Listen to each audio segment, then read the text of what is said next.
Tahu tak apa dia formula mudah untuk kita ingat 5 sifat dakwah Nabi SAW? Jom kita tanya Ustazah Huda.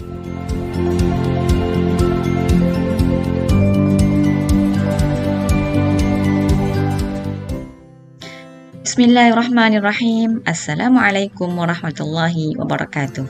Alhamdulillah, bertemu lagi bersama dengan saya Ustazah Huda Rahman.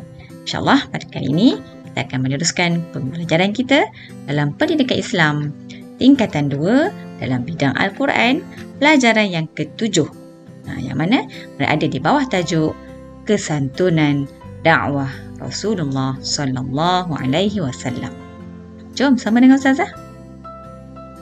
Okey anak-anak sekalian, sebagaimana biasa kita akan lihat dahulu apakah standard pembelajaran untuk tajuk kita pada kali ini. Okay. Yang pertama, di akhir nanti diharapkan agar anak-anak semua dapat membaca ayat 159 surah Ali Imran dengan betul, lancar dan bertajwid. Yang kedua, dapat menyatakan terjemahan ayat. Yang ketiga, dapat menerangkan beberapa tuntutan dalam ayat 159 surah Ali Imran. Dan yang keempat, dapat menghuraikan apakah di pengajaran ayat serta kita kaitkannya dengan kehidupan seharian. Mudah-mudahan insya-Allah bermanfaat untuk semua. Okey, jom kita lihat apakah ayat kita pada kali ini. Baik, inilah dia ayat 159 daripada surah Ali Imran. Okey, dengarkan bacaan ayat 159 surah Ali Imran. A'udzu billahi minasy syaithanir rajim. Fabima rahmatin minallahi linta lahum walau kunta fazzan ghalizal qalbi lam faddu min hawlik fa'fu anhum wastaghfir lahum وشاورهم في الأمر فإذا عزمت فتوكل على الله إن الله يحب المتوكلين. Sadaqallahul Azim. Lihat apakah maksud ayat yang kita bacakan tadi, dan Ustazah telah ambil potongan-potongan ayat ini untuk lebih mudah kita fahami. Kita pergi kepada potongan ayat yang pertama. Fabima rahmatim minallah. Bermaksud, maka dengan sebab rahmat yang melimpah-limpah daripada Allah, yakni kepadamu wahai Muhammad. Seterusnya, lintalahum. Engkau telah bersikap lemah lembut kepada mereka, yakni para sahabat dan pengikutmu. Kalimah lin tu maknanya lemah lembut. Seterusnya, walau kunta fazzan ghalizal qalb. Dan kalaulah engkau bersikap kasar, lagi keras hati. Seterusnya, la faddu min hawlik. Tentulah mereka lari dari kelilingmu. Seterusnya, fa'fu anhum wastaghfir lahum. Oleh itu maafkanlah mereka, yakni mengenai kesalahan yang mereka lakukan terhadapmu, dan pohonlah ampun bagi mereka. Baik, berikutnya, wasyawirhum fil amr. Serta bermesyuaratlah dengan mereka dalam urusan, yakni peperangan dan keduniaan itu. Seterusnya, fa iza azamta fatawakkal 'ala Allah. Kemudian apabila engkau telah berazam, yakni sesudah bermesyuarat untuk membuat sesuatu, maka bertawakallah kepada Allah. Dia ada dua perkara. Pertama berazam, Kemudian yang kedua, bertawakal. Dan seterusnya, innallaha yuhibbul mutawakkilin. Kerana sesungguhnya Allah Subhanahu wa taala Maha mengasihi orang yang bertawakal kepadanya. Jadi, baik kita fahami keseluruhan ayat ini mengandungi beberapa sifat-sifat dakwah Nabi sallallahu alaihi wasallam yang sepatutnya kita sama-sama contohi. Jadi kita nak perhatikan satu persatu apakah sifat-sifat dakwah Nabi dan apakah dituntutan yang disebut oleh Allah Subhanahu wa taala dalam ayat 159 surah Ali Imran yang kita bacakan tadi. Ada 5 kesemuanya dan saya akan kongsikan di akhir nanti apakah formula mudah untuk anda mengingat 5 sifat dakwah Nabi SAW. Okay. Baik, yang pertama, lemah lembut. Lemah lembut. Okay. Baik, apa yang dimaksudkan dengan lemah lembut di sini ialah bagaimana sifat lemah lembut Nabi SAW ketika berdakwah. Nabi menggunakan tutur kata yang baik, bahasa yang baik, bahasa yang sopan. Dan Nabi juga menggunakan intonasi suara yang sesuai walaupun baginda berada di tempat-tempat mungkin seperti di pasar dan sebagainya. Okay.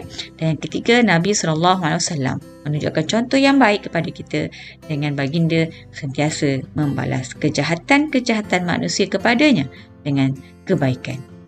Ini adalah satu contoh yang lemah lembut yang sangat-sangat perlu kita contohi dalam berdakwah. Yang kedua, sifat pemaaf. Sifat pemaaf. Nabi SAW sentiasa memberi kemaafan, memaafkan insan-insan di sekelilingnya. Dan Nabi antara contohnya memaafkan perbuatan penduduk Makkah yang pernah mencaci, menghina baginda SAW. Itu contoh pemaaf Nabi. Seterusnya, yang ketiga, memohon keampunan untuk orang lain. Memohon keampunan untuk orang lain ni bukan semua. Bukan semua di kalangan kita mampu lakukan. Tapi kita lihat contoh Nabi SAW sentiasa memberi kemaafan pada orang. Dalam masa yang sama, sifat yang ketiga, memohon keampunan kepada Allah untuk orang lain. Kita lihat contoh, walaupun baginda Nabi SAW cedera dalam peperang Uhud, Nabi SAW tetap terus berdoa, mendoakan keampunan untuk umatnya. Tapi Nabi cintakan kita, cintakan umatnya. Sentiasa mendoakan keampunan untuk umatnya. Sifat yang keempat, bermesyuarat. Bermesyuarat ini adalah salah satu daripada sifat dakwah Nabi SAW. Yang mana kita maklum, bila sebut bermesyuarat saja, sudah pasti tujuan bermesyuarat itu adalah untuk mencapai keputusan yang terbaik. Sebagai contoh, Nabi SAW menerima cadangan sahabat iaitu Salman Al-Farisi radhiyallahu anhu untuk menggali parit dalam peperangan Khandaq. Itu contoh daripada Nabi SAW. Seterusnya, sifat dakwah Nabi SAW yang kelima ialah berazam dan bertawakal kepada Allah Subhanahu wa taala. Bagaimana kita bacakan ayat tadi, Rasulullah sallallahu alaihi wasallam sebagai contoh tetap bertegas untuk menuju ke medan peperangan Uhud setelah baginda bermesyuarat dengan para sahabat. Jadi kat sini keazaman yang tinggi kepada Allah SWT serta bertawakal. Setelah bermesyuarat, baginda betul-betul bertegas untuk tetap meneruskan perjuangan ke medan perang Uhud, berazam. Dan seterusnya, selepas kita membuat satu-satu keputusan, berazam untuk lakukannya, jangan lupa untuk kita bertawakal, berserah diri kepada Allah Subhanahu wa taala. Semoga Allah sentiasa memberikan pertolongan kepada orang yang bertawakal kepadanya. Baiklah. Seterusnya, kita lihat pula apakah pengajaran ayat yang dapat kita ambil daripada ayat 159 surah Ali Imran. Yang pertama, kita sebagai umat Islam hendaklah bersifat lemah lembut agar dapat menarik orang lain untuk mendekati Islam. Itu yang pertama. Yang kedua, kita hendaklah memupuk sifat pemaaf. Kerana sifat ini dapat mengelakkan perpecahan dalam kalangan masyarakat. Seterusnya, yang ketiga, kita hendaklah memohon keampunan untuk orang lain, sebagaimana mereka mahu didoakan sedemikian. Kita sebagai manusia yang sentiasa melakukan dosa dan kesilapan, ingin Allah ampunkan dosa kita. Jadi sebagaimana kita nak Allah ampunkan dosa kita, sama-samalah kita doakan agar sahabat-sahabat kita, siapa saja yang ada di sekeliling kita, diberi keampunan oleh Allah Subhanahu wa Ta'ala. Seterusnya, ajaran yang keempat, kita hendaklah mengamalkan bermesyuarat dalam organisasi agar keputusan yang terbaik dapat dicapai. Bila berkumpul, bila kita bermesyuarat, sudah pasti akan keluarnya idea-idea yang pastinya lebih baik berbanding jika kita berseorangan. Seterusnya, pengajaran yang kelima, kita hendaklah berazam untuk melaksanakan segala keputusan mesyuarat yang telah disepakati, sebagaimana kita lihat contoh Nabi SAW tadi. Dan yang keenam, kita hendaklah bertawakal kepada Allah Subhanahu wa Ta'ala, kerana hanya kepada Allah diserahkan hasil daripada segala usaha yang telah dilakukan. Kita merancang, Allah juga merancang, tetapi sesungguhnya perancangan Allah jauh lebih baik untuk kita. Baiklah, sebagaimana yang saya janjikan di awal tadi, ada satu formula mudah untuk anda mengingat 5 sifat Nabi SAW dalam berdakwah, iaitu saya ringkaskan dengan perkataan ampun. Ampun. Okey. Baik, ampun ini mewakili 5 sifat Nabi SAW. Kita lihat A. A mewakili azam dan juga bertawakal. Berazam dan bertawakal. Okey. M. Mesyuarat. Mesyuarat. P. Pemaaf. Okey. U. Lemah lembut. Daripada perkataan lembut, kita ambil U. Dan N.